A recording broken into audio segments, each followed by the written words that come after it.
Management. Juan Espinosa is here for more on this. Juan, thanks so much for coming on and breaking down what is a fascinating topic. How does this work, and how much influence does AI have in making the final decisions in admissions? Yeah, that's a great question. Thanks for having me. So we're really excited in introducing this new project. So essentially, we get about 58,000 applications each year. As part of our application process, students have to answer 4 essay questions. As part of our review process, each of those essay questions are being read by at least 2 different readers. And so to accelerate the review process, we've replaced one of those readers with an AI tool. It's key to understand that we're still keeping one human reader. The tool is essentially operating as a companion tool, and that's allowing us to shave about 8,000 hours as the AI tool is reading the average essay in 1.8 seconds versus the 2 minutes that a human reader takes. Do you notify students if you're using AI to review their applications?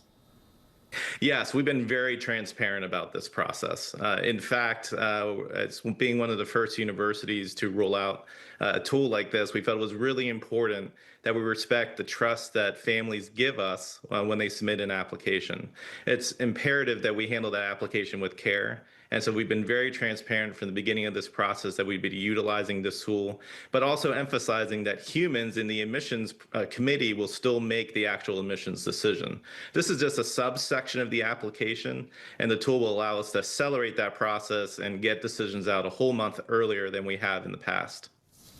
Now, colleges ask students to tell deeply personal stories in admissions essays to give the school a sense of who they are. So what's your response to those who say AI can't possibly understand those human experiences?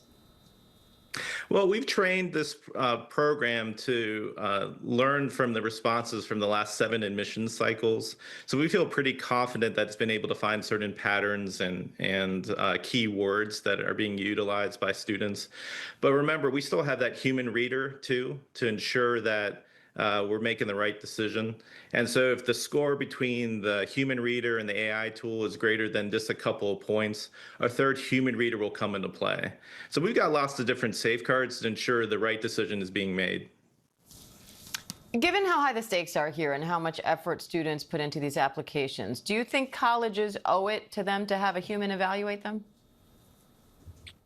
I think that humans definitely need to be a huge part of this process. But if there are opportunities for colleges to utilize technology to speed up the review process, I think that's to the benefit of students.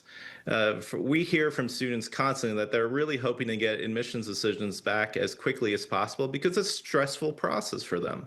And so we're able to find a way to maintain the integrity of the review process while also accelerating the review process. We want to be able to do that.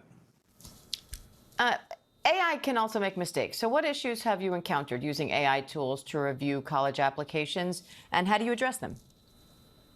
Yeah, so a key part of this is monitoring the tool as it's going through the process. We're still fairly early on in this current admissions process, but we are monitoring it very closely. We haven't seen any mistakes. We have seen an interesting pattern in that the AI tool is grading a little bit more generously than our human readers. We don't have the high enough volume yet to understand if that's kind of just a subsection of the applications that have been submitted thus far, but it's something we're keeping a close eye on. But right now, it's actually helping students a little bit. All right, Juan Espinosa, we appreciate your time today. Thank you.